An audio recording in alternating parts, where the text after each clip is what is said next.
ইন্না ফিল জান্নাতি গুরাফান ইউরা যুহুরুহা মিন বুতুনিহা ওয়া বুতুনুহা মিন যুহুরিহা ফাকামা ইলাইহি আরাবিয়ুন قال هي لمن أطاب الكلام وأطعم الطعام وأدام الصيام وصلوا بالليل والناس نيام تدخل جنة بسلام رواه الترمذي আলহামদুলিল্লাহ প্রশংসা আল্লাহর জন্য যিনি আমাদেরকে দীর্ঘ একটি বছর পর এত সুন্দর একটি আয়োজনে মাগরিব সালাতের পর হতে ধারাবাহিকভাবে এই পর্যন্ত অনেক বিজ্ঞ ওলামায়ে কেরামদের বিষয়ভিত্তিক আলোচনা শ্রবণ করার তৌফিক দান করলেন। এজন্য আমরা আল্লাহর শুকরিয়া আদায় করি, সকলেই পড়ি আলহামদুলিল্লাহ। শান্তি অবতীর্ণ হোক আখিরি নবী বিশ্ব নবী জনাবে মুহাম্মদুর রাসূলুল্লাহ সাল্লাল্লাহু আলাইহি ওয়াসাল্লামের প্রতি। আমরা পড়ি সাল্লাল্লাহু আলাইহি ওয়াসাল্লাম। আজকের এই জলসার সম্মানিত সভাপতি, সহ সভাপতিবৃন্দ, প্রধান অতিথি, বরেণ্য অতিথিবৃন্দ, আমার পূর্বে আলোচনা রেখেছেন বিশিষ্ট বাগ্মী, আমার অত্যন্ত কাছের শ্রদ্ধাভাজন ব্যক্তি, আপনাদের প্রিয় ব্যক্তি, আপনাদের খতিব, এলাকার সুনামধন্য আলেম শায়েখ ইব্রাহিম বিন রইসউদ্দিন হাফিজাহুল্লাহ। আল্লাহ রাব্বুল আলামিন তেনাকে নেক হায়াত দান করুন, আমিন। আমি আপনাদের মাঝে কোরআনুল কারীমের 107 নম্বর একটি সূরা। কত নম্বর? 107 নম্বর একটি সূরা, সূরা মাউন।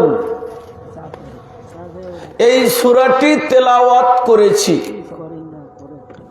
সূরা মাউনের অনুবাদ, ব্যাখ্যা, শিক্ষা, তাৎপর্য, সারমর্ম, কিছু গুরুত্বপূর্ণ কিছু কথা বলে সংক্ষেপেই আমরা এখান থেকে বিদায় হয়ে যাব ইনশাআল্লাহ।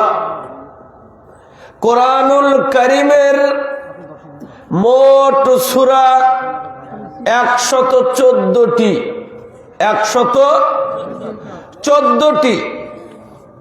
আমি যেই সূরাটি পড়েছি সিরিয়ালে 107 নম্বর। কত? 107 নম্বর। এই সূরাটির বেশ কয়েকটি নাম রয়েছে। এই সূরাটির একটি নাম হলো মাউন, আর একটা নাম হলো আরাইতা সূরা। এই সূরার আরেকটা নাম কি? আরাইতা সূরা। এই সূরাটির আরেকটি নাম হলো সূরাতুদ্দীন। এই সূরাটির আরো একটি নাম হলো সূরাতুল ইয়াতীম। এই সূরাটির নাম। এই সূরাটি মক্কায় অবতীর্ণ একটি সূরা। এটি একটি মাক্কি সূরা। মাক্কি মানে যেই সূরাগুলো মক্কাতে অবতীর্ণ ওগুলো মাক্কি, আর যেই সূরাগুলো মদিনাতে অবতীর্ণ ওইগুলো মাদানী।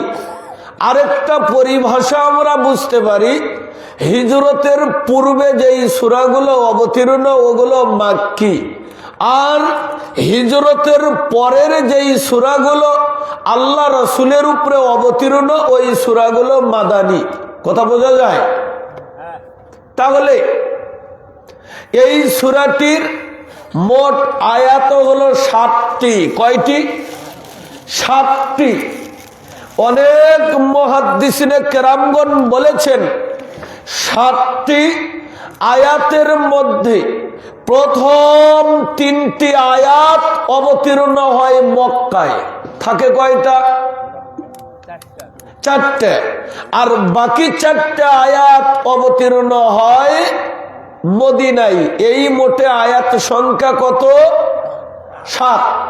এই সূরাটিতে আল্লাহ কাফের এবং মুনাফিক, কাফের এবং মুনাফিক দুই জনের চরিত্র এই 7টি আয়াতে তুলে ধরেছেন।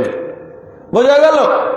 কাফেরও জান্নাতে যাবে না, মুনাফিকও জান্নাতে যাবে না, বরং ইন্নাল মুনাফিকিনা ফিদ দারকিল আসফালি মিনান নার, আর মুনাফিক যাবে একেবারে জাহান্নামের নিম্নস্থলে।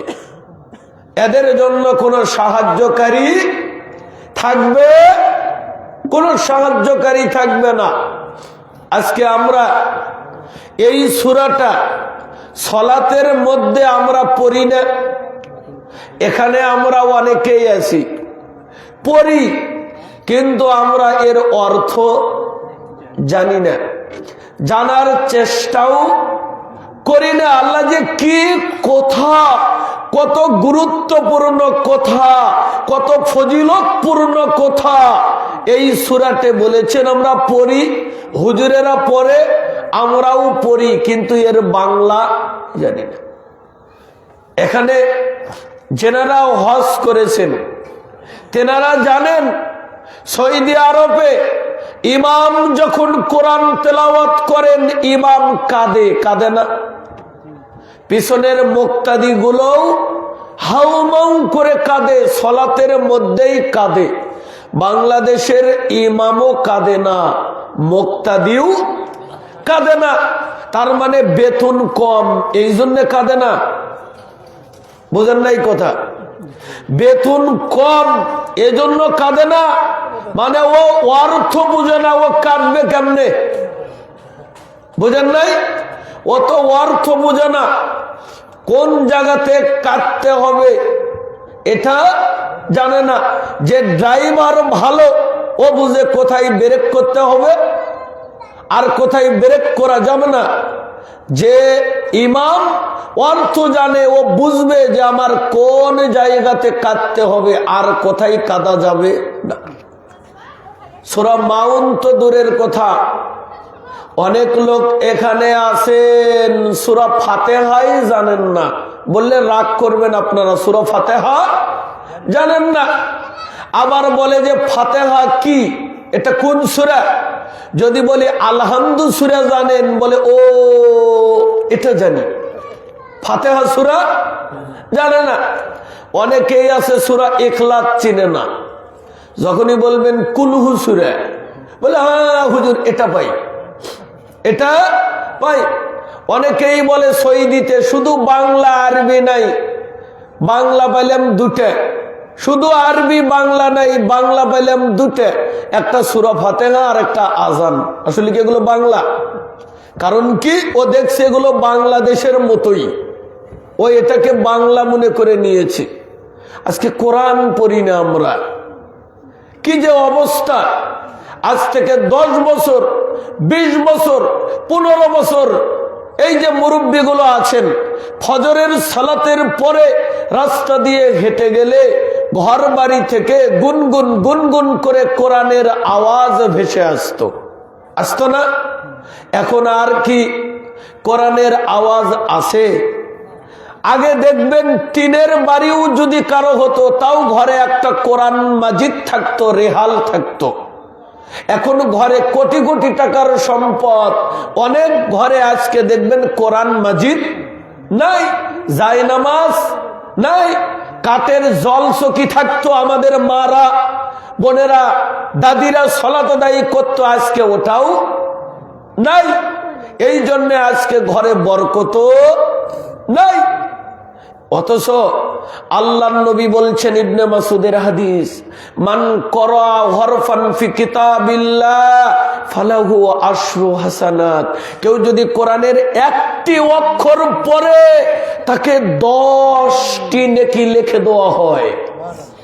আল্লাহ নবী একথা বলেননি আলিফ লাম মিম, এটা বলেননি, বলেছেন আলিফ একটা হরফ, লাম একটা হরফ, মিম একটা হরফ, 3টা অক্ষর পড়লে সাথে সাথে 30টা নেকি হয়।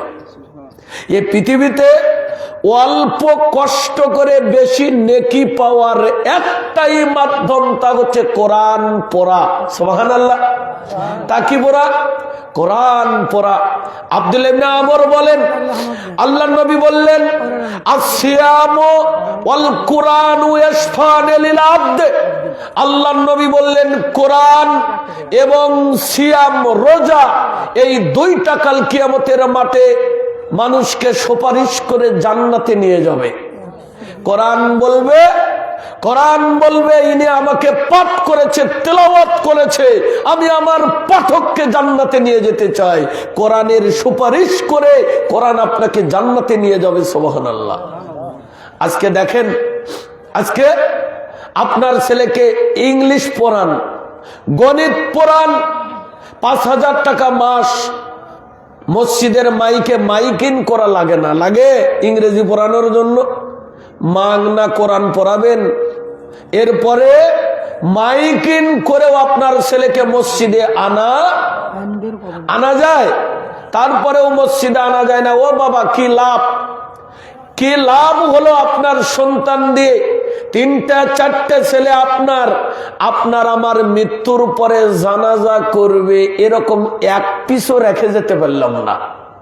আপনি মারা গেলে আমি আসব, জানাজা পড়াবো, আমার চোখ দিয়ে পানি বের হবে না, যদিও একটু বাড়াই, আর যদি টিস্যু দিয়ে মুছি ওটা অরিজিনাল পানি নেয়, একটু না কাঁদলে কেমন হয়।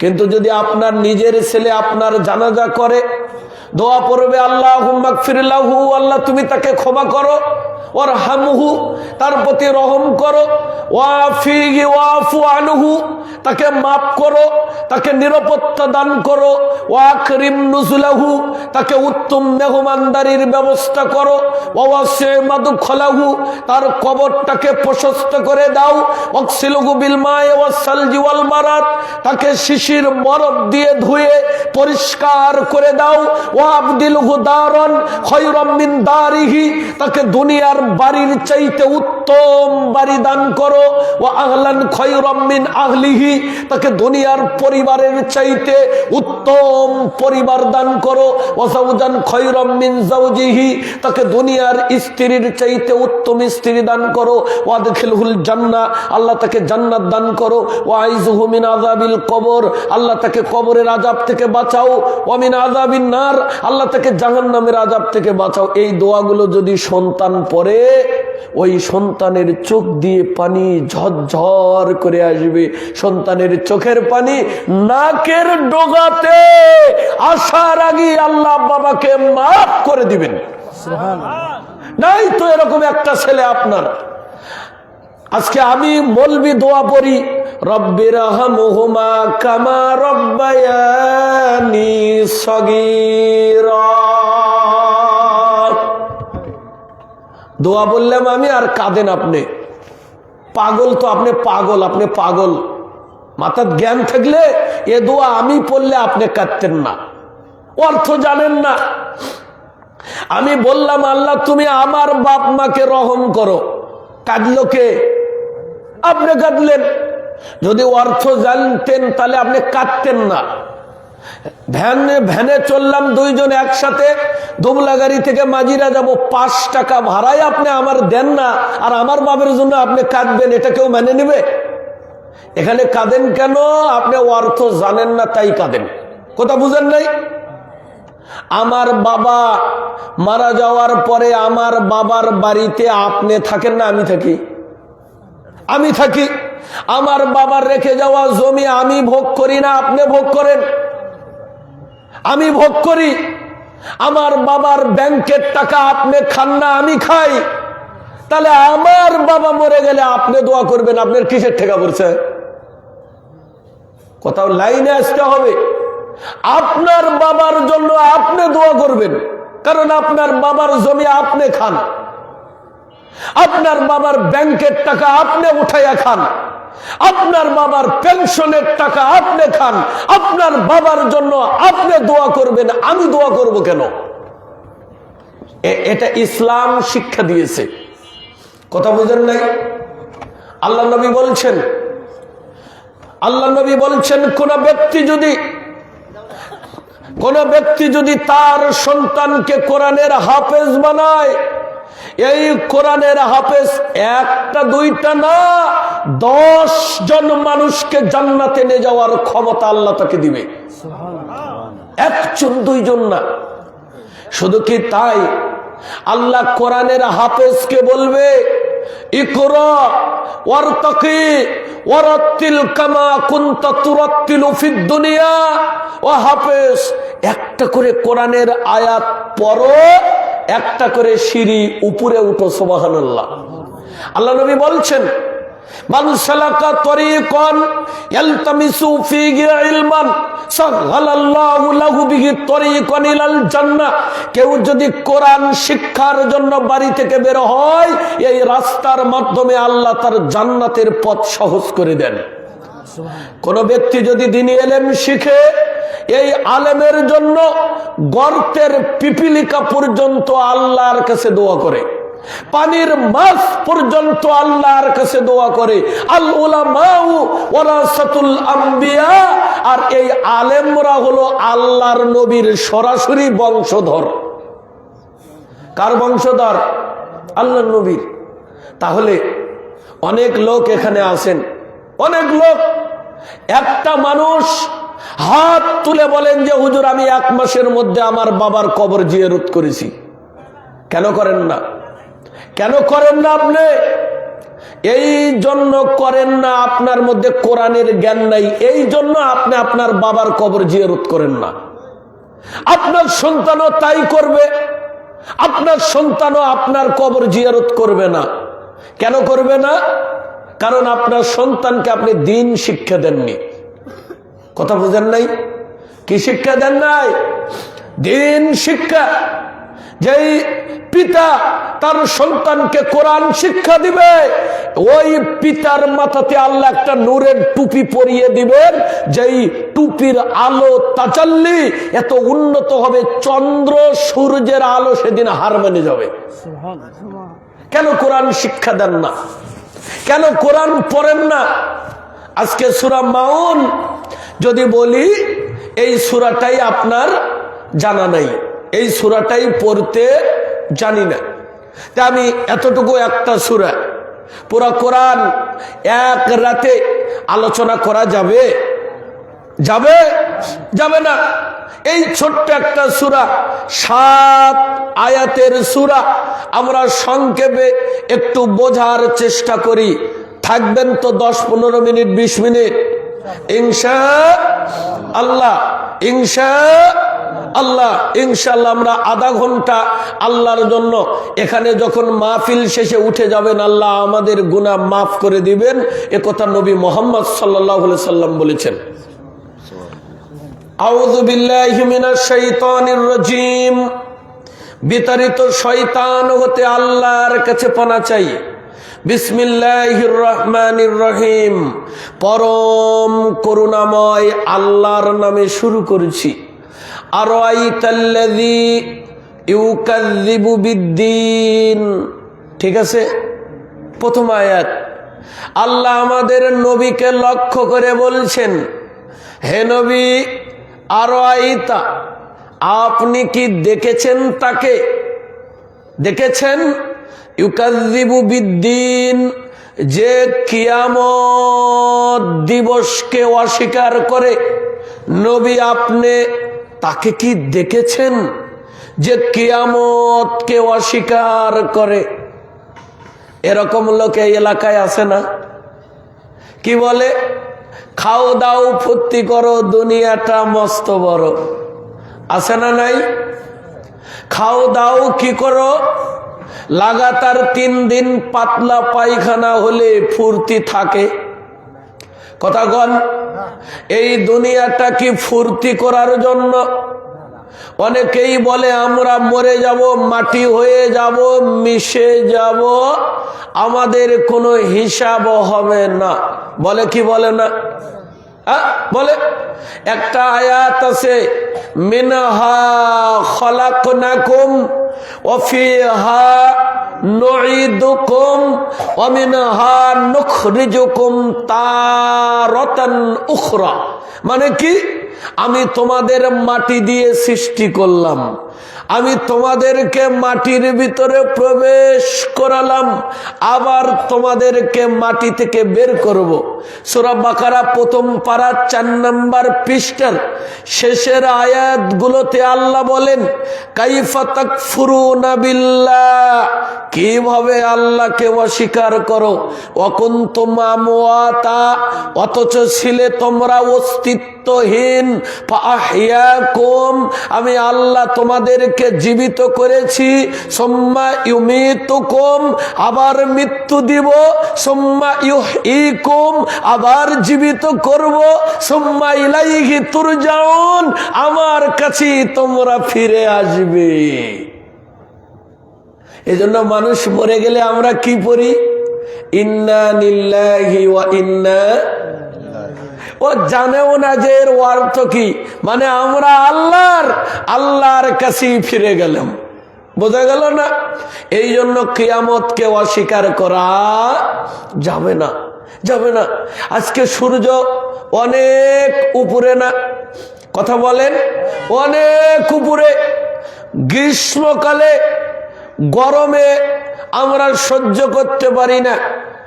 আল্লাহ নবী বলছেন, কিয়ামতের মাঠে মাথার 1 মাইল উপরে সূর্য আসবে, 1 হাত উপরে আসবে, ওটা মিথ্যা, জাল হাদিস। সূর্য আসবে 1 মাইল উপরে। মানুষের মাথার মগজগুলো গলে গলে ভাতের মারের মতো পড়তে থাকবে। কারো কাঁধ পর্যন্ত ঘামে ঢেকে যাবে, কারো কোমর পর্যন্ত ঘামের মধ্যে থাকবে, কারো বগল পর্যন্ত ঘামে ঢেকে থাকবে, কেউ ঘামে হাবুডুবু খাবে। এমন অবস্থা কিয়ামতের ময়দান হবে। আল্লাহ বলছেন, আল করিয়া, ভয়াবহ দুর্ঘটনা। মাল করিয়া, কিসে ভয়াবহ দুর্ঘটনা? ওমা আদরাকা কামাল কারিয়া, নবী আপনি কি জানেন এই ভয়াবহ দুর্ঘটনাটা কি? ইয়াউমা ইয়াকুনুন নাসু কাল ফারাশিল মাবসুস, সেদিন মানুষকে ওঠানো হবে বিক্ষিপ্ত পতঙ্গের ন্যায়। ওয়াতাকুনুল জিবালু কাল ইহিনিল মানফুস, বড় বড় পাহাড়গুলোকে তুলে ধরার ন্যায় করা হবে। ফাআম্মা মান সাকুলাত মাওয়াজিনুহু ফাহুয়া ফি ঈশাতির রাদিয়া, এই দিবসে যার নেকির পাল্লা ভারী হবে তার থাকার জায়গা হবে শান্তি। ও আম্মা মান খাফফাত মাওয়াজিনুহু ফাউম্মুহু হাবিয়া, আর যার নেকির পাল্লা হালকা হবে তার থাকার জায়গা হবে হাবিয়া। ওমা আদরাকা মা হিয়া, নবী আপনি জানেন হাবিয়া কি?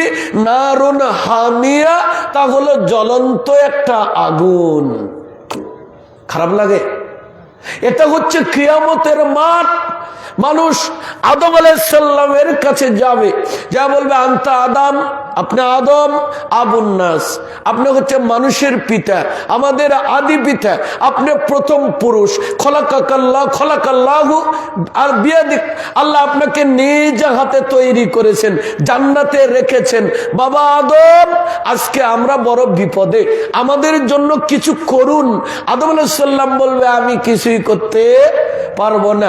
চলে যাও মুসা কালিমুল্লাহর নিকটে, চলে যাবে মুসা নবীর নিকটে। মুসা নবী বলবেন আমিও কিছু করতে পারবো না। চলে যাও ঈসা রূহুল্লাহর নিকটে, তিনিও বলবেন আমিও কিছু করতে পারবো না। চলে যাও জাতির পিতা ইব্রাহিম খলিলুল্লাহর নিকটে, তিনিও বলবেন আমি কিছু করতে পারবো না। অতএব দৌড়াদৌড়ি না করে চলে যাও আখিরি নবী, বিশ্ব নবী জনাবে মুহাম্মদুর রাসূলুল্লাহ সাল্লাল্লাহু আলাইহি ওয়াসাল্লামের নিকটে চলে যাও। উম্মত নবী মুহাম্মদের কাছে যাবে, আল্লাহর নবী সিজদায় পড়ে ইয়া উম্মতি বলে কাঁদবেন। এটা হচ্ছে কিয়ামতের মাঠ।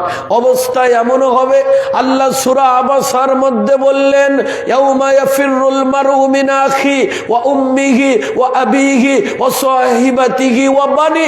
আল্লাহ বলছেন কিয়ামতের মাঠ এমন হবে, ভাই ভাইয়ের কাছ থেকে পালিয়ে যাবে, সন্তান তার বাবার কাছ থেকে পালিয়ে যাবে, স্ত্রী স্বামীর কাছ থেকে পালিয়ে যাবে। সূরা হজ আল্লাহ বললেন ইয়াউমা তারাউনাহা তাদহালু কুল্লু মুরদিআতিন আম্মা আরদাআত ওয়া তাদউ কুল্লু যাতি হামলিন হামলাহা ওয়া তারান নাস সুকারা ওয়া মা হুম বিসুকারা।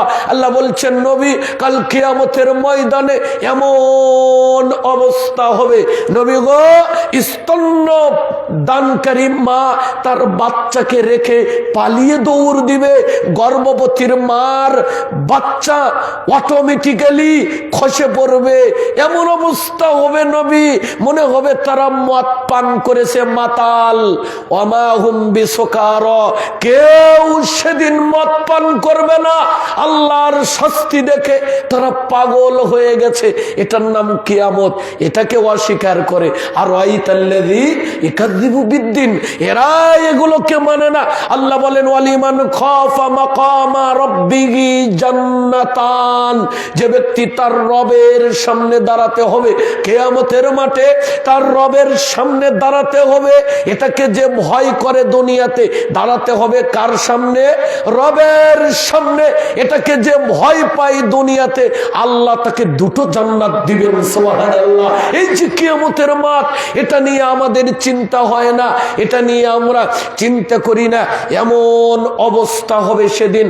আল্লাহ নবী আয়েশাকে বললেন ইহশারুন নাসু ইয়াউমাল কিয়ামাতি হুফাতান উরাতান গুরলা ফাকুলতু ইয়া রাসূলুল্লাহ আর রিজালু ওয়ান নিসাউ জামিআ ইয়ানজুরু বাযুহুম ইলা বায ক্বালা ইয়া আয়েশা আল আমরু আশাদ্দু মিন আইয়ানজুরা বাযুহুম ইলা বায রাওয়াহু মুসলিম।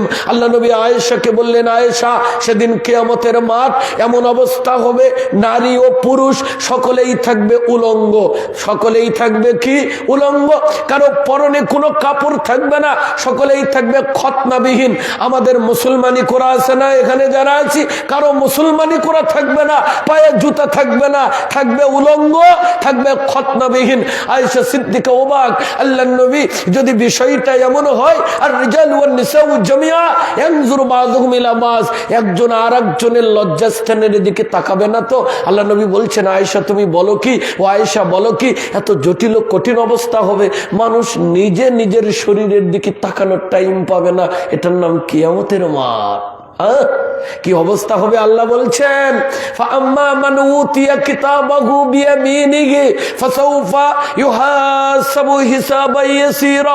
বিভীষিকাময় কিয়ামতের মাঠে আল্লাহ যাকে আমলনামা ডান হাতে দিবেন তার হিসাব সহজ হয়ে যাবে। আল্লাহর কাছে দোয়া করেন, আল্লাহ আপনি আমাদের আমলনামাগুলো ডান হাতে দিয়ে দিন।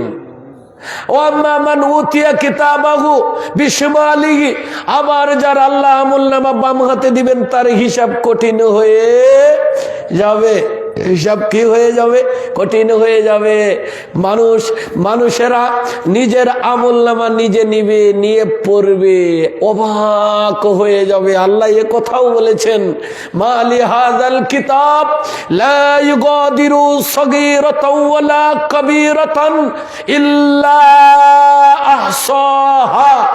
মানুষ অবাক হয়ে যাবে, হাই রে এটা কি আমলনামা রে, যেখানে ছোট পাপও লেখা আছে, বড় পাপও লেখা আছে, ছোট নেকি লেখা আছে, বড় নেকি লেখা আছে, বার লেখা আছে, সাল লেখা আছে, তারিখ লেখা আছে, জায়গা লেখা আছে, কার সাথে কুকর্ম করেছি ওই লোকের নামও লেখা আছে। অবাক হয়ে যাবে, কি এমন আমলনামা বোঝেন নাই? ছোট বড় সব কিছু কি আছে। এবার আল্লাহ আপনাকে বলবেন, আপনার আমল নামা আল্লাহ পড়বে না, আপনাকে বলবে ইকরা কিতাবাকা কাফা বিনাফসিকা ইয়াউমা আলাইকা হাসিবা। আল্লাহ বলবে বান্দা তুমি তোমার আমল নামা নিজে পড়ো। ওই দিন আজকে আপনারা এখানে অনেকেই আছেন এই কোরআন পড়তে পারেন না, পারেন পারেন, কিন্তু ওই দিন আরবিতে আমল নামা থাকবে, ঝরঝর করে পড়বেন, সেদিন কোনো বাধা হবে না। আপনার আমল নামা আপনি পড়বেন, বোঝা গেল? শুধু তো আমল নামা না, ইয়াউমাইদিন তুহাদ্দিসু আখবারাহা, জমিনও সবকিছু বলে দিবে। কোন জমিনে ব্যভিচার করেছি, কোন জমিনে মানুষ হত্যা করেছি, কোন জমিনে আমি অন্যায় করেছি, জমিন কথা বলবে, আমল নামা কথা বলবে। আল্লাহ বলছেন আরো সূরা ইয়াসিন খুলেন, আল ইয়াউমা নাখতিমু আলা আফওয়াহিহিম ওয়া তুকাল্লিমুনা আইদিহিম ওয়া তাশহাদু আরজুলুহুম বিমা কানু ইয়াকসিবুন। আল্লাহ বলছেন আজ বিচারের দিন, মালিকি ইয়াউমিদ্দিন আরাইতাল্লাযী ইউকাযযিবু বিদ্দিন। এই বিদ্দিন মানে মালিকি ইয়াউমিদ্দিন। আল্লাহ বলবেন আজ বিচারের দিন, আজ আমি তাদের মুখমণ্ডল বন্ধ করে দিয়েছি, তাদের হাত আমার সাথে কথা বলবে, তাদের পা তাদের বিরুদ্ধে কথা বলবে, তাদের অঙ্গ প্রত্যঙ্গগুলো তাদের বিরুদ্ধে কথা বলবে। নাউজুবিল্লাহ। আমার হাত, যেই হাত আমি সাবান দিয়ে পরিষ্কার করি, কথা কন না কেন, নেল কাট দিয়ে নখগুলো আমি কাটি না, যেই হাত যাতে কষ্ট না পায় এই জন্য ওয়ার্ম ক্লথ, গরম কাপড় দিয়ে হাত পেছাইয়া রাখি। এই মুখ কত যত্ন, বিউটি পার্লারে যাই, ভুরু কেটে চিকন করি, দাঁত কেটে চিকন করি, ফেস ওয়াশ দিয়ে মুখ ধোই, মুখে সুনু দেই। এই মুখ কিয়ামতের মাঠে আমার বিরুদ্ধে কথা বলবে। পা, যাকে কষ্ট না দেওয়ার জন্য শীতে মোজা পরে থাকি, এই পা আপনার আমার বিরুদ্ধে কথা বলবে। ইনতেকি কথা বলো, হাত আমার বিরুদ্ধে কথা বলবে, পা আমার বিরুদ্ধে কথা বলবে, কিতাব আমার বিরুদ্ধে কথা বলবে, জমিন আমার বিরুদ্ধে কথা বলবে। বাবা, বাঁচার কোনো উপায় নাই।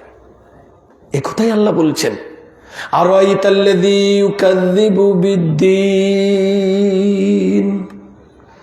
নবী আপনি দেখেছেন তাকে যে কি করে, কিয়ামত দিবসকে অস্বীকার করে। 2 নম্বর আয়াত, কারা কিয়ামতকে অস্বীকার করে আল্লাহ তুলে দিচ্ছেন, ফাযালিকাল্লাযী ইয়াদউল ইয়াতীম। ওরাই ওই লোক, ফাযালিকাল্লাযী, কথা বলেন না কেন, পড়েন আমার সাথে, ফাযালিকাল্লাযী ইয়াদউল ইয়াতীম। ওরাই কিয়ামতকে অস্বীকার করে যারা ইয়াতীমকে গোলা ধাক্কা দেয়। কাকে গোলা ধাক্কা দেয়? ইয়াতীমকে। ওরাই ওই লোক যারা ইয়াতীমকে কি করে, গোলা ধাক্কা দেয়। ইয়াতীমকে যারা কষ্ট দেয়, বুঝতে হবে ও কিয়ামতকে বিশ্বাস করে না, ও আখিরাতকে বিশ্বাস করে না।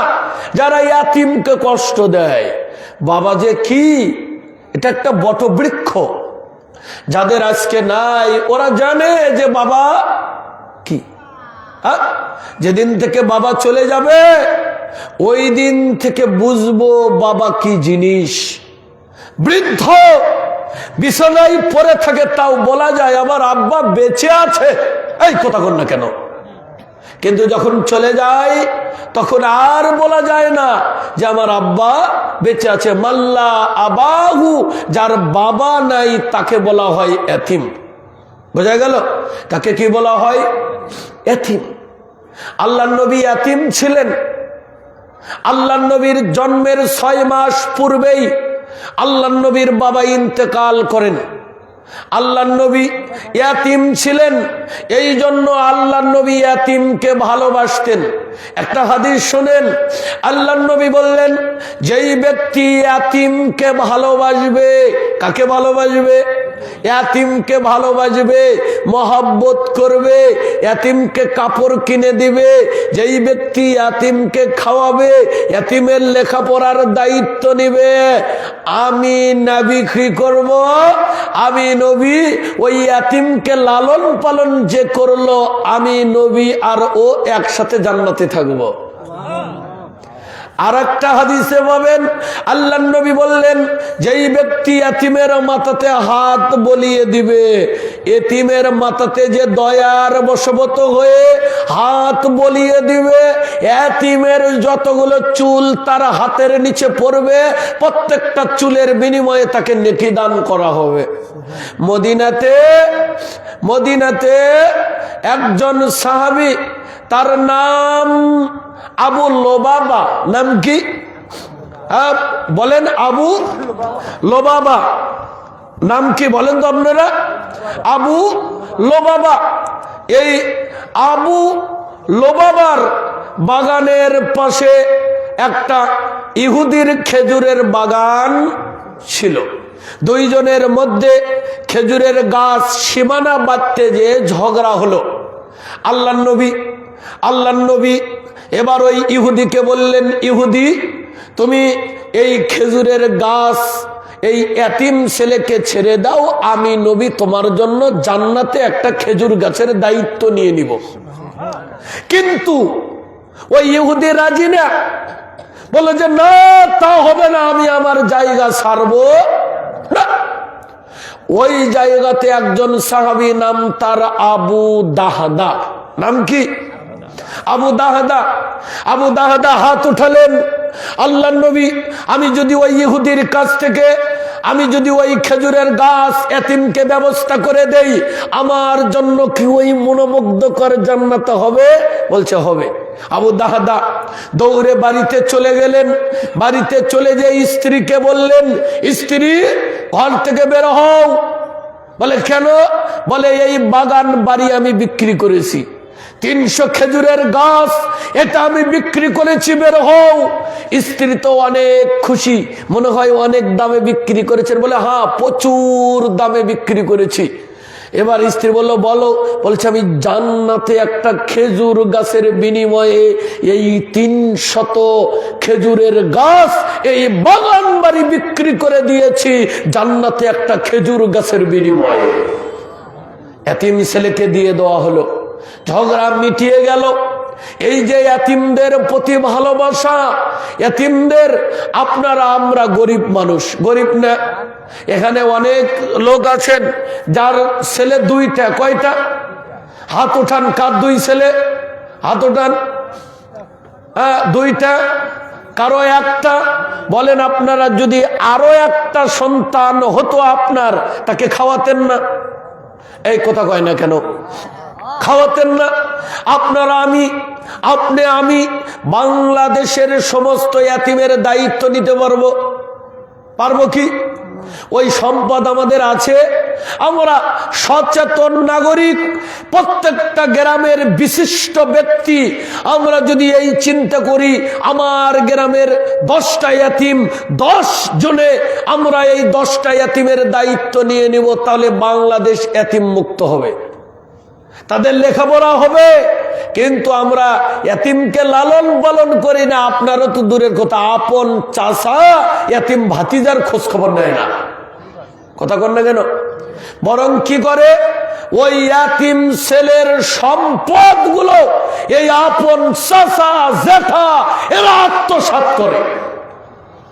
ওর মা যাতে এই বাড়িতে থাকতে না পারে, ওর মাকে মিথ্যা অপবাদ দেয়, জিনার অপবাদ দেয়, পরকীয়ার অপবাদ দিয়ে ওই এতিম ছেলের মাকে ওই গ্রাম থেকে তাড়িয়ে দেয়। দেবর ভাসুরেরা এই কাজ করে।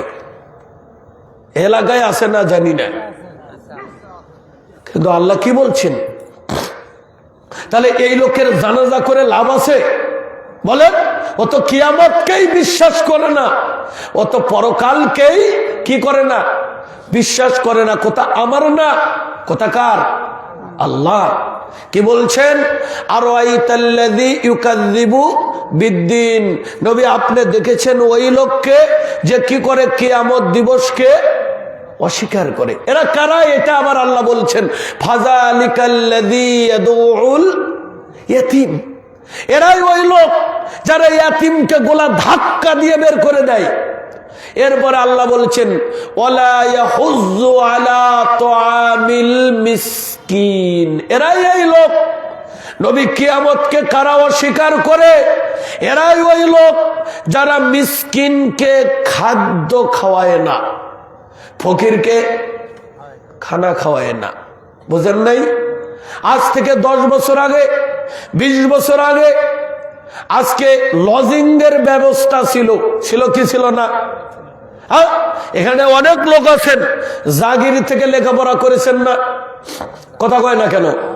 করেননি? এখন কি আর এটা আছে?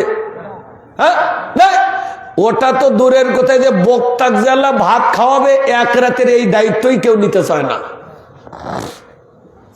কথা কর না কেন? এই দায়িত্ব কেউ নিতে চায় না।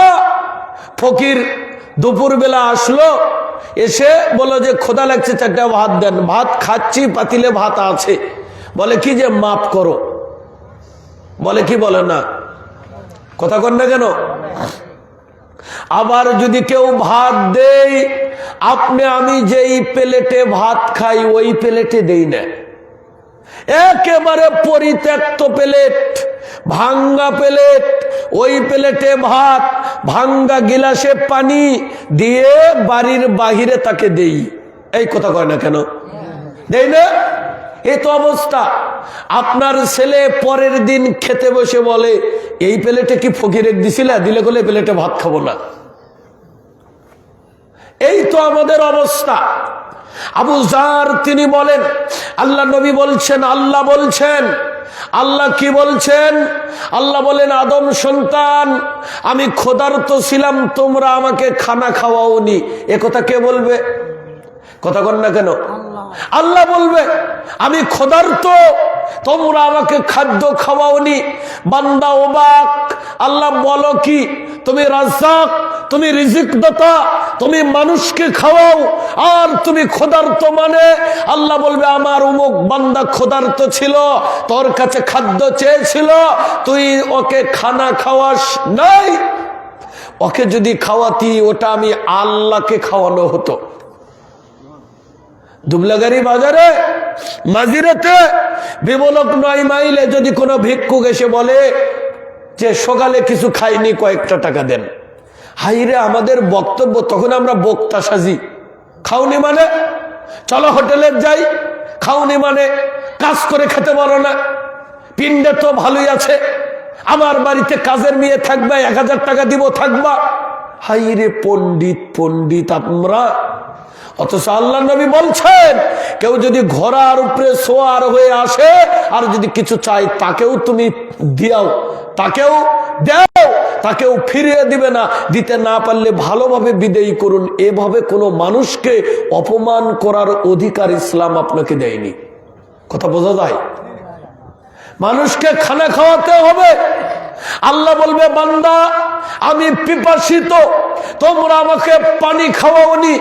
বান্দা অবাক, আল্লাহ বলো কি? তুমি পিপাসিত মানে?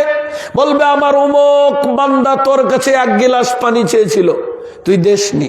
ওকে যদি 1 গিলাস পানি দিতি, ওটা আমি আল্লাহকে পানি খাওয়ানো হতো। চিন্তা করেন মানব সেবা কি পরিমাণ আল্লাহ গুরুত্ব দিয়েছেন। তাহলে কেন আপনি মানুষকে খানা খাওয়াবেন না? আলী রাদিয়াল্লাহু আনহু হতে হাদিসটি বর্ণিত, তিনি বলেন, আল্লাহর নবী বলছেন, এই শোনো, জান্নাতে একটা ঘর আছে, যেই ঘরের বাহির থেকে ভিতরে দেখা যায়, ভিতর থেকে বাহিরে দেখা যায়। সুবহানাল্লাহ। এমন একটা জান্নাত, যেই জান্নাতের বাহির থেকে ভিতরে দেখা যায়, ভিতর থেকে বাহিরে দেখা যায়। একজন সাহাবী দাঁড়িয়ে গেলেন, আল্লাহর নবী ওই মনোমুগ্ধকর নয়নাভিরাম চিত্তাকর্ষণ ওই জান্নাতে কে থাকবে? আল্লাহর নবী 4টা কাজের কথা বললেন। কয়টা কাজ? 1, হিয়া লিমান আতাবাল কালাম, যেই ব্যক্তির মুখের ভাষা হবে মিষ্টি, মানুষের সাথে কর্কশ ভাষায় কথা বলে না। 2, ও আতামাত তোয়াম, যে মানুষকে খানা খাওয়ায়। কি খাওয়ায়? খানা খাওয়ায়।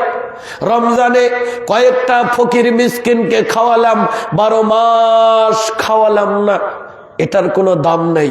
বোঝা গেল? মানুষকে মাঝে মধ্যে খানা খাওয়াতে হবে। আল্লাহ নবী বললেন ওই ব্যক্তি ইমানদার নয় যে নিজে পেট পরিপূর্ণ করে খায় আর তার প্রতিবেশী ক্ষুধার্ত থাকে। ও কি নাই, ও ইমানদার না। ও সালাত পরে কি হবে? জাহান্নামে যাবে। একটা হাদিস শোনেন, তারা কিভাবে মেহমানদারি করতেন। আল্লাহর নবী বক্তব্য দিচ্ছেন, এমত অবস্থায় একজন ক্ষুধার্ত ব্যক্তি আসলো। আজকের বক্তব্য ভুলে গেলেও আমার এই হাদিস ভুলবেন না, হাদিসটা বুখারীর হাদিস। আল্লাহর নবী বক্তব্য দিচ্ছিলেন, এমত অবস্থায় একজন ক্ষুধার্ত ব্যক্তি আসলো, এসে বললেন, আল্লাহর নবী আমি ক্ষুধার্ত, আমাকে কিছু খেতে দিন। আল্লাহর নবী তিনার স্ত্রীর কাছে সংবাদ পাঠিয়ে দিলেন। তেনার স্ত্রীর কাছ থেকে খবর আসলো বাড়িতে পানি ছাড়া আর কিছু নেই। আল্লাহ নবী আর এক স্ত্রীর কাছে খবর পাঠাইলেন খানা আছে না নাই। আর এক স্ত্রী বললেন বাড়িতে পানি ছাড়া কিছু নেই। আর এক স্ত্রীর কাছে পাঠিয়ে দিলেন, ওই স্ত্রী বললেন বাড়িতে পানি ছাড়া আর কিছু নেই। আল্লাহ নবী মেহমানকে খাওয়াতে পারছেন না। একজন সাহাবী বললেন, আল্লাহ নবী এই মেহমানটা আমাকে দিন, আমি বাড়িতে নিয়ে যেয়ে তাকে মেহমানদারি করব। সাহাবী এবার এই ক্ষুধার্ত লোককে নিয়ে গেলেন বাড়িতে, বললেন বিবিরে রাসূলুল্লাহর মেহমান নিয়ে এসেছি, তাকে কিছু খাওয়াতে হবে। বিবি বলছে আশ্চর্য, বাড়িতে তো কোনো কিছু খাবার নাই, মেহমান নিয়ে আসলে মানে আছে ছোট্ট দুইটা রুটি, বাচ্চারা খাবে এই রুটি আছে। এবার ওই সাহাবী বললেন শোনো, তুমি যে কোনো কায়দা করে বাচ্চাদের ঘুমিয়ে ফেলো, বাচ্চা ঘুমিয়ে গেলে এই বাচ্চার রুটি আমি মেহমানকে খাওয়াবো। সুবহানাল্লাহ। এবার বাচ্চা ঘুমিয়ে গেল, রুটি মেহমানের কাছে নিয়ে আসবে। এবার সাহাবী স্ত্রীকে বললেন আলো নিবে দাও। কি নিবে দাও? আলো। কারণ যদি আলো জ্বালানো থাকে, মেহমান যদি জানে যে আমরা খাইনি, মেহমান খাবে না। আলো নিভিয়ে দাও যাতে মেহমান বুঝে যে আমরাও খাচ্ছি। বোঝা গেল? এইভাবে রাতের আধারে এবার এই বাচ্চার খাবার সাহাবীকে খাওয়ালেন। এবার এই দৃশ্য জিবরিল আমিন আল্লাহর নবীকে বললেন।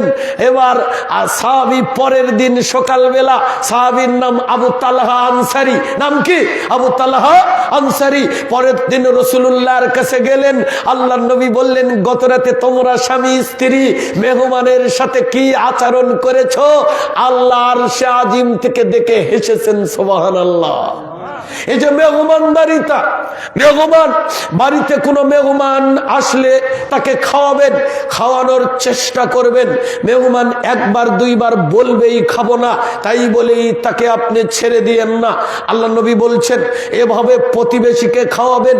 আন আবি হুরায়রা রাদিয়াল্লাহু আনহু قال, আবু হুরায়রা তিনি বলেন قال রাসূলুল্লাহ সাল্লাল্লাহু আলাইহি ওয়াসাল্লাম, আল্লাহর নবী বললেন ওয়াল্লাহি লা ইউমিন, ওই আল্লাহর কসম করে বলি ওই ব্যক্তি ইমানদার নয়। আল্লাহি লা ইউমিন, ওই আল্লাহর কসম করে বলি ওই ব্যক্তি ইমানদার নয়। আল্লাহি লা ইউমিন, ওই আল্লাহর কসম করে বলি ওই ব্যক্তি ইমানদার নয়। সাহাবারা বললেন আল্লাহর নবী কোন ব্যক্তি ইমানদার নয়? আল্লাহর নবী বললেন যেই ব্যক্তি প্রতিবেশীকে কষ্ট দেয় ও ইমানদার না। আল্লাহর নবী আবু জার একজন সাহাবী, তাকে বলেছেন ও আবু জার, যখন তুমি তরকারি রান্না করবে পাতিল ভর্তি করে পানি দিবা। কি দিবা? পানি দিবা। পানি দিয়ে তরকারি রান্না করে নিজে আগে খাবা না, প্রতিবেশীর বাড়িতে যাও, ডানে বায়ের ঘরে যাও, তাদের খোঁজ নাও তারা তরকারি রান্না করেছে কিনা, তারা ভাত খেয়েছে কিনা, তাদেরকে আগে খাওয়াও, তারপরে। এই যে আল্লাহ বলছেন ওয়ালা ইয়াহুজ্জু আলা তাআমিল মিসকিন, এরাই কিয়ামতকে অস্বীকার করে যারা মানুষকে খানা খাওয়ায় না। উকবা ইবনে আমির বলেন আউয়ালু খাসমাইনা ইয়াউমাল কিয়ামতি জারানে, কিয়ামতের মাঠে প্রথমে হিসাব হবে প্রতিবেশী সম্পর্কে। বুঝেন নাই? নিজে খাচ্ছেন গরুর হাড্ডি অপর বাড়ির কিনে মারছেন, হিসাব হবে।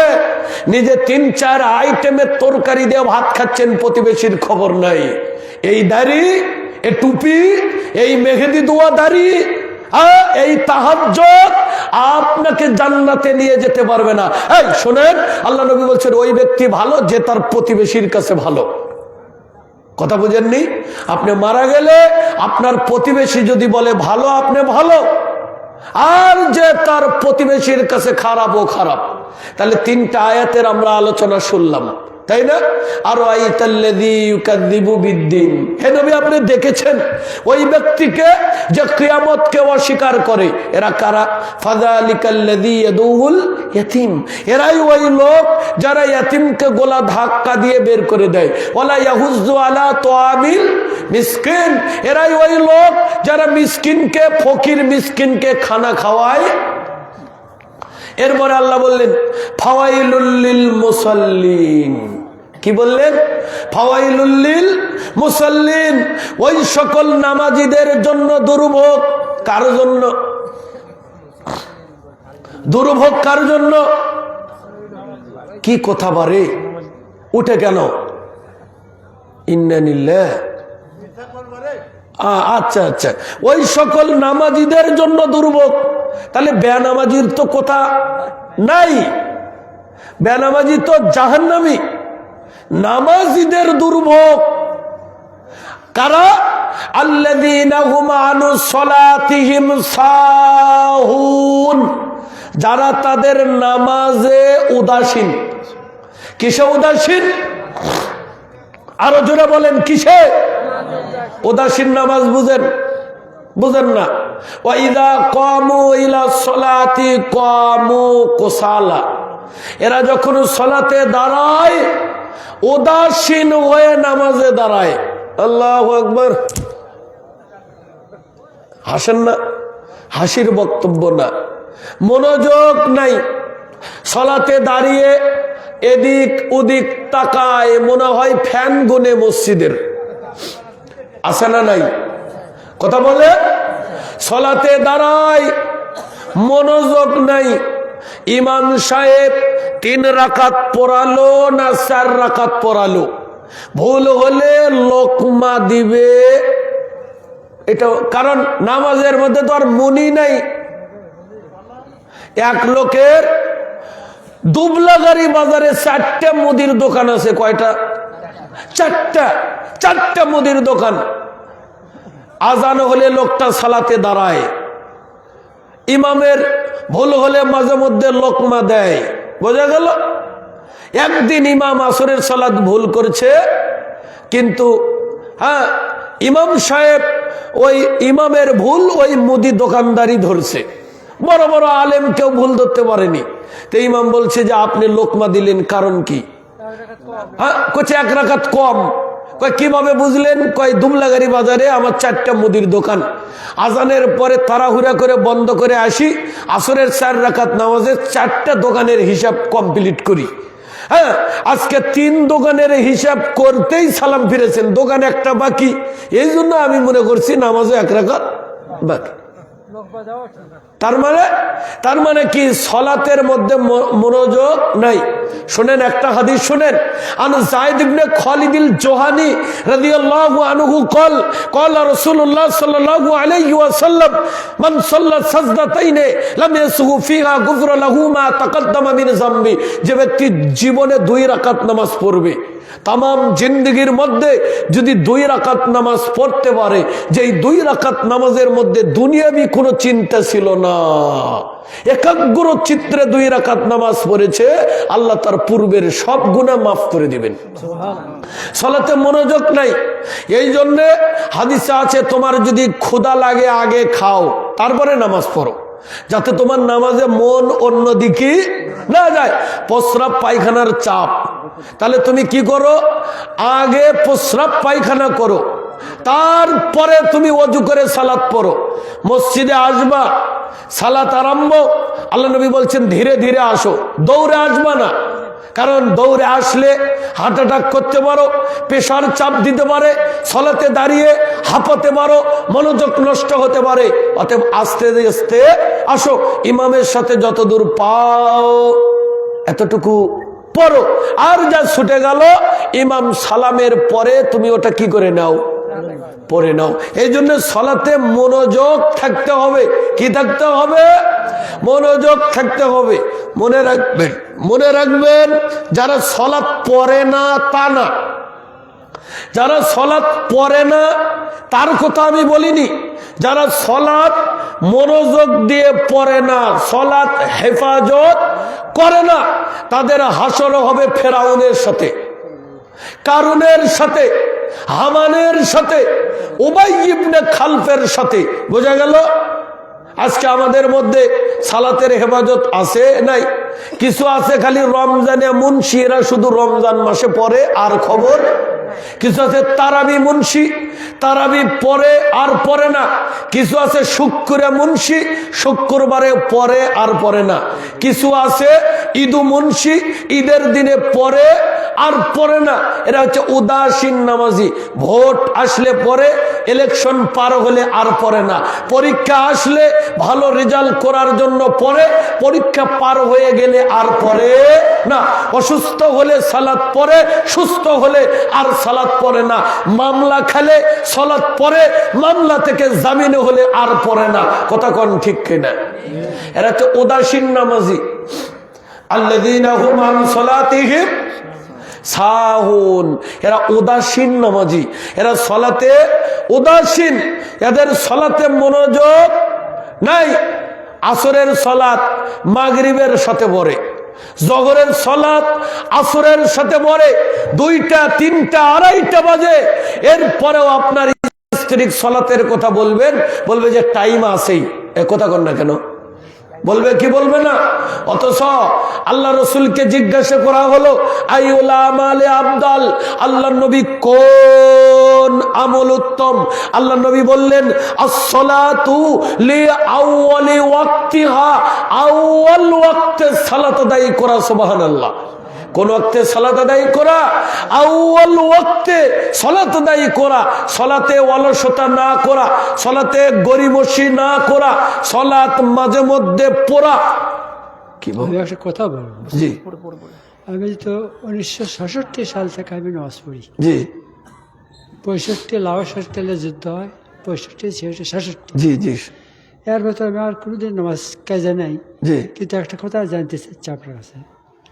আমার শরীর অসুস্থ হিসেবে আমি নামাজ পড়ি তাই মুখ করে, এবং একটা মুরব্বী বলছে যে তোমার যদি নামাজ ঠিক থাকে সব ঠিক, আর ফজর নামাজ আমার উঠতে বাড়ি লাড়তে ব্যাঘাত হয় শীতে, আমি তাই মুখ করে নামাজ পড়ি। সে নামাজ কি ঠিক না ঠিক?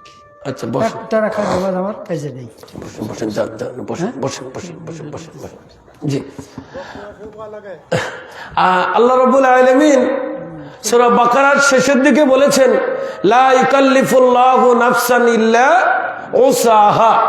আল্লাহর সাধ্যের বাহিরে মানুষের উপরে কোনো কিছু চাপাইয়া দেননি।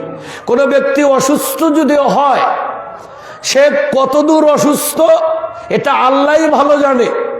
আপনি আমি তার অসুস্থতা অনুমান করার ক্ষমতা আছে নাই। আসলেই যদি পানি নাড়লে সে বিপদের সম্মুখীন হয়, পানি ব্যবহার করলে যদি অসুস্থ হয়, যদি দেখা যাচ্ছে মৃত্যুর ঝুঁকি হয়, এগুলোর ক্ষেত্রেও এটা তার উজুর। কি উজুর? এখন পানি ঠান্ডা, এটা এই উজুর কিন্তু আল্লাহ শুনবে না। কথা কন, শুনবে? পানি ঠান্ডা। অথচ আল্লাহ নবী বললেন, আবু হুরায়রার হাদিস, 3টা আমল করলে আল্লাহ তোমাদের গুনাহ মাফ করে দিবেন। তার একটি হলো আল ওযু আলাল মাকারি, কষ্টের টাইমে ওযু করা। কি করা? উঁচু করা। এর অনেক ফজিলত। ওসমান ইবনে আফফান বলেন, আল্লাহ নবী বলছেন, কোন ব্যক্তি যখন ওযু করবে, ভালো করে ওযু করবে, ওই লোকটা ওযুতে যখন 2 হাত ধৌত করবে, ওযুর পানির সাথে তার হাতের পাপগুলো ঝরে ঝরে পড়ে যাবে। সুবহানাল্লাহ। যখন মুখে পানি দিবে, 2 চোখের পাপগুলো ঝরে ঝরে পড়ে যাবে। পায়ে পানি দিবে ওযুতে, ওযুর পানির সাথে, ওযুর পানির শেষ বিন্দুর সাথে তার পায়ের পাপগুলো ঝরে ঝরে পড়ে যাবে। সুবহানাল্লাহ। ওযু। এবং কি আল্লাহর নবী বললেন, মান ক্বালা বাদাল ওযু, কোন ব্যক্তি ওযু করলো, ওযু করার পরে এই দোয়া পড়লো, আশহাদু আল্লা ইলাহা ইল্লাল্লাহু ওয়াহদাহু লা শারীকা লাহু ওয়া আশহাদু আন্না মুহাম্মাদান আবদুহু ওয়া রাসূলুহু, ফতিহাত লাহু সামানিয়াতু আবওয়াবিল জান্নাহ। ওযু করার পরে যেই ব্যক্তি এই দোয়া পড়বে, ওই ব্যক্তির জন্য আল্লাহ জান্নাতের 8খানা দরজা একসাথে খুলে দিবেন। আল্লাহ নবী বলছেন, ও আমার সাহাবারা, আমি কিয়ামতের ময়দানে তোমাদেরকে বেছে বেছে জান্নাতে নিয়ে যাব। সাহাবারা অবাক, আল্লাহ নবী কিভাবে আপনি আইডেন্টিফাই করবেন, কিভাবে আপনি শনাক্ত করবেন, কিভাবে চিনবেন আমরা আপনার উম্মত, এটা চিনবেন কিভাবে? কেননা কিয়ামতের ময়দানে লক্ষ লক্ষ নবী থাকবে, তাদের অনুসারী থাকবে।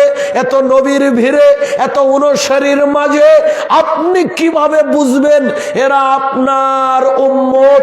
এটা চিনবেন কিভাবে? কেমন করে এটা জানবেন এরা আপনার উম্মত? আল্লাহ নবী বললেন, তোমাদের কারো যদি গাধার পাল থাকে, ছাগল বা বকরির পাল থাকে, ওই ছাগলের মধ্যে যদি একটা ছাগল থাকে, দেখা গেল গায়ের কিছু রং সাদা, কিছু রং কালো, যেটাকে আমরা চোখরা পোকরা বলি, ডোরা কাটা বলি, বলো তাকে চিনতে কি কষ্ট হবে? সাহাবারা বললেন, আল্লাহ নবী ওটাই আগে চোখে পড়বে, কষ্ট হবে না। আল্লাহ নবী বললেন, ইন্না উম্মতি গুররান মুহাজ্জালিনা মিন আসারিল ওযু, আমার উম্মত দুনিয়াতে ওযু করেছিল, কিয়ামতের ময়দানে তাদের ওযুর অঙ্গগুলো আলো দিতে থাকবে, ফোকাস দিতে থাকবে। সুবহানাল্লাহ। এই হাদিস শোনার পরে ওমর রাদিয়াল্লাহু আনহু তিনি এই পর্যন্ত ওযুতে অঙ্গগুলো ধুতেন। যে কথা বলতে চাচ্ছি, তাহলে আমরা সালাতে উদাসীন হব না। আল্লাযীনা হুম আন সালাতিহিম সাহুন, ওরাই কিয়ামতকে অস্বীকার করে যারা সালাতে উদাসীন। এরপরে আল্লাহ বললেন 6 নং আয়াতে সূরা মাউনে, আল্লাযীনা হুম ইউরাউন, আল্লাযীনা হুম, এই যে আরেকটা 5 মিনিট, জি, আল্লাযীনা হুম ইউরাউন আছে, এই আয়াত আছে সূরা মাউনের মধ্যে আছে। তারা কি করে? লোক দেখানোর জন্য ইবাদত করে। কি দেখানোর জন্য? এই লোক এই এলাকায় নাই। আল্লাহ, সীতার লোক ছিল এলাকাতে। কি লোক ছিল? সীতার বাটপার। বোনের জমি মেরে দিছিল, ভাইয়ের জমি, বাবাকে চিকিৎসার কথা বলে অসুস্থ বাবার কাছ থেকে মেডিকেল থেকে টিপ নিয়েছিল। ওই লোক হজ করতে যায়, কাবা ঘরের গিলাফ ধরে কাঁদে, কয় লাব্বাইক আল্লাহ, আমি উপস্থিত। আল্লাহ কয় টাউট হাজি, সীতার হাজি, বাটপার হাজি। মনে রাখবেন, অন্যের হক নষ্ট করে কাবা ঘরের গিলাফ ধরে কাঁদলেও মাপ হবে না, ওটা বান্দার কাছ থেকে আগে মাপ চাইতে হবে। এই বাটপার হজ করে আসলো, পোস্টারে তার নাম দিবেন। যদি আলহাজ কখনো ছুটে যায়, ও যা রেগে যায়, বলে আমার নাম জানো না? বলে নাম তো ঠিকই আছে। বলে আমি এত টাকা খরচ করে হজ করে আসলাম, আলহাজ কেন লেখনি? হ্যাঁ, নবীরা হজ করেছে তাদের নামে, আলহাজ আবু বকর, আলহাজ উমর, আলহাজ উসমান আছে। যাদের হজ কবুল হলো তাদের নামের শুরুতে আলহাজ নাই। কোন সাহাবীর নামের শুরুতে আলহাজ আছে? ডক্টর মোহাম্মদ শহীদুল্লাহ, ওনার নামের শুরুতে আলহাস লেখা হলো। উনি বললেন কেন লেখলা? জনগণ বলল আপনি হজ করেছেন তাই লিখেছি। তখন উনি বললেন ইসলামের স্তম্ভ কয়টা? কয় 5টা। কি? কালেমা, সালাত, সিয়াম, হজ, যাকাত। তিনি বললেন আমি তো সালাতও পড়ি, তাহলে আলহাস নামাজি লেখা লাগতো, যেহেতু সালাতও পড়ি। তারপরে লিখতে জাকাত দাতা, যেহেতু জাকাতও আমি কি করি দেই, তাহলে আলহাস নামাজি যাকাত দাতা। বোঝা গেল? সিয়াম পালনকারী, যেহেতু সিয়ামও রাখি। তাহলে ওগুলো লেখলে অন্য কিছু লেখা হয় না, হজ করলে আলহাস লেখা লাগবে। এটা পাইলে কোথায়? কথা বুঝেন নাই আপনারা? এরা লোক দেখানোর জন্য। শোনেন আবু সাঈদ খুদরির হাদিস, ইয়াকশিফু রাব্বুনা আন সাকিন ফায়াসজুদু লাহু কুল্লু মুমিনিন ওয়া মুমিনা ওয়া ইয়াবকা মান কানা ইয়াসজুদু ফিদ দুনিয়া রিয়ান ওয়া সুমা ফায়াযহাবু লিয়াসজুদা ফায়াউদু যগরাহু তাবকান ওয়াহিদা। যে কথা বলতে চাই, কিয়ামতের মাঠে আল্লাহ তার 2 পা লম্বা করে বিছে দিবেন, মানুষ আল্লাহর পায়ে সেজদা করবে। বুখারীর হাদিস। কার পায়ে? আল্লাহর পায়ে। কিছু মানুষ আল্লাহর পায়ে সেজদা করতে যাবে, এদের পিঠ তক্তার মতো শক্ত হয়ে থাকবে। বুখারীর হাদিস। কার মতো? তক্তার মতো পিঠ বাঁকা হবে না। এরা কারা? যারা দুনিয়াতে মানুষকে দেখানোর জন্য সালাত আদায় করেছে। এখান থেকে চললো, বাজারে এক লোক দেখা গেল, কি ব্যাপার, কই যান? বলেন না এই মাত্র আসরের সালাত পড়ে আসলাম। ওকে কেউ জিজ্ঞেস করছে? মানে ইবাদত করে খালি বলতে চায়।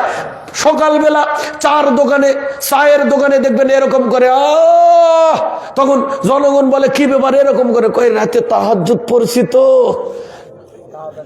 কেউ শুনতে চেয়েছিল? হ্যাঁ, আপনার এলাকাতে হাইসেল আছে না? কি কোন আপনারা? হাইসেল না? হাইসেল এই এখন তো গ্যাসের চুলা আছে। হ্যাঁ, আগে আমাদের মা দাদিরা ওই শিমটা দিয়ে খড়ি দিয়ে রান্না করতো, ওটার নাম কি? হাইসেল। আপনারা এই প্রথমে হাইসেলের মধ্যে একটা বাটাম দিবেন, দিয়ে মেসের কাঠি বাটামে ধরবে। তাহলে প্রথম শিমটা অথবা খের অথবা কাগজে আগুন ধরে আগুন জ্বালালে তারপরে বাটাম ঢুকাতে হয়, না কি কোন?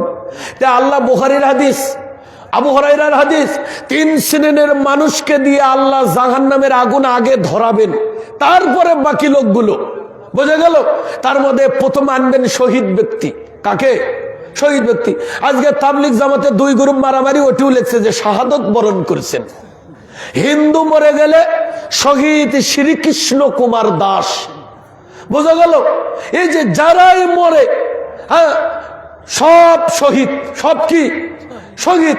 কিন্তু এগুলো ইসলাম বলে না।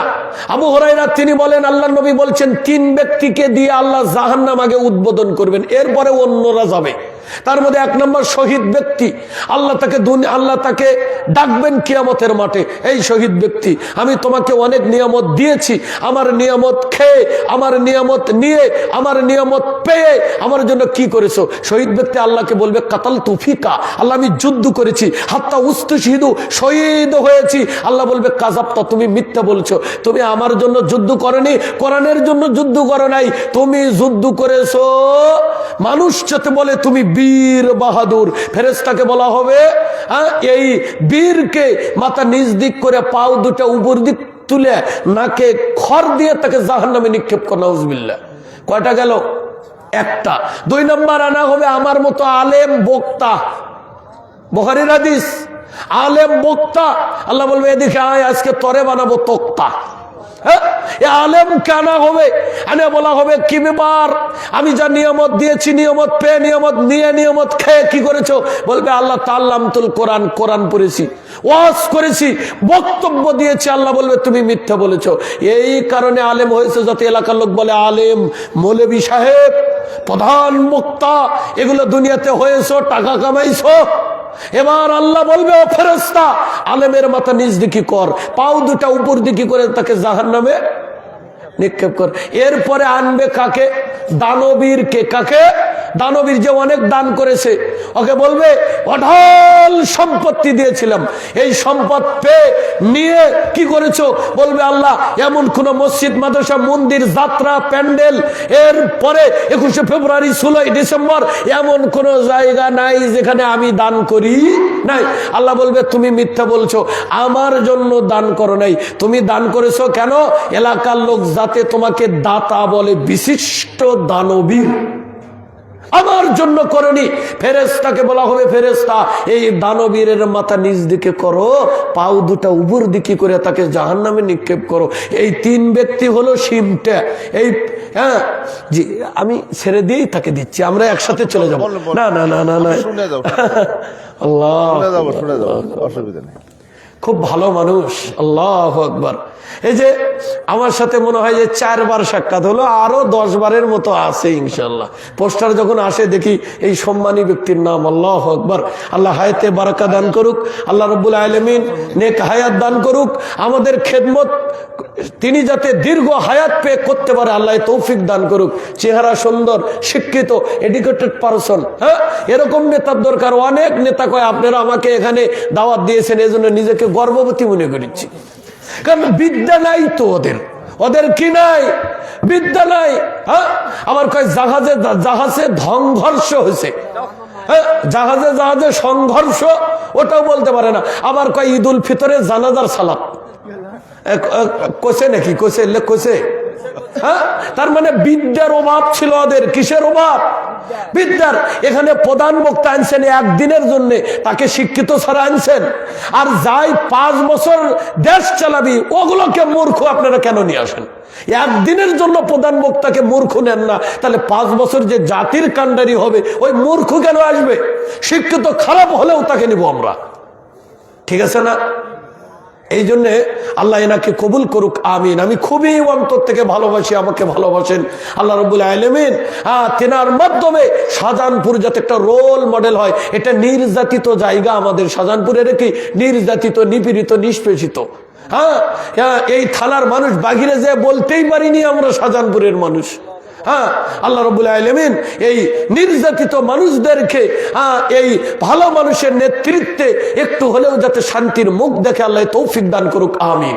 এজন্য আপনাদের সহযোগিতা দরকার, সহযোগিতার দরকার। আমরা করব তো ইনশাআল্লাহ। তাহলে ইবাদত যাই করব কার জন্য? আল্লাহর জন্য। শেষ আয়াত, ওয়ায়ামনাউনাল মাউন। এরপরে কি করব? নিত্য ব্যবহার্য বস্তু, মানুষকে দোয়া থেকে বিরত থাকবো না। হ্যাঁ এই মাউন শব্দের অর্থ তাফসীর কারকগণ বলছেন বালতি। বালতি চিনেন? বাদ থাকে না, গাভীর দুধ পানান। দাও, কুড়াল, খুন্তি, ছেনি, বটি, চুলার আগুন, বোঝা গেল? যেগুলো আপনার হাতের লাগালে চলে। টিউবওয়েলের পানি দেন না কেন? ওই পানি কি ফুরে যাবে?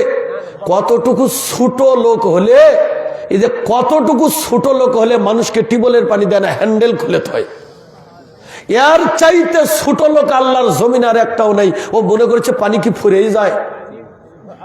হ্যাঁ অথচ জমজম কূপের পানি সেকেন্ডে সেকেন্ডে উঠে, আজও পর্যন্ত কমেনি। নিয়ামত কার? আল্লাহ।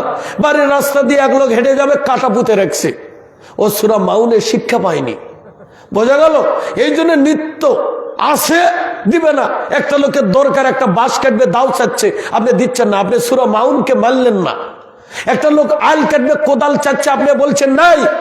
কম্বাকালে কে কোদাল নিয়ে যে দাঁত ভাঙ্গে আনছিল, আর কিয়ামত পর্যন্ত কাকু কোদাল দিবি না। এই কথা কয় না কে?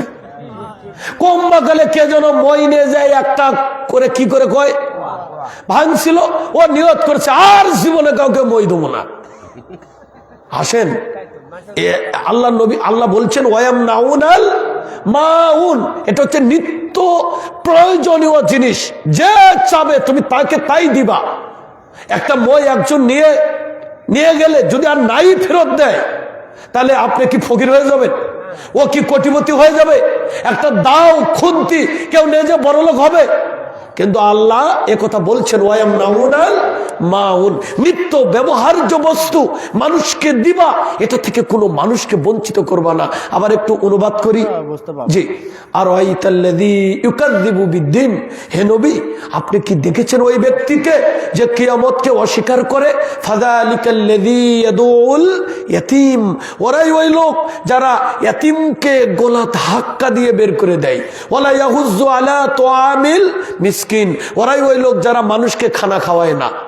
ফাওয়াইলুল লিল মুসাল্লিন, অতএব দুর্ভোগ ওই সকল নামাজীদের, আল্লাযীনা হুম আন সালাতিহিম সাহুন, যারা তাদের সালাতে উদাসীন, আল্লাযীনা হুম ইউরাউন, যদিও সালাত পড়ে মানুষকে দেখানোর জন্য, ওয়ায়ামনাউনাল মাউন, তারা নিত্য ব্যবহার্য বস্তু মানুষকে দেয় না।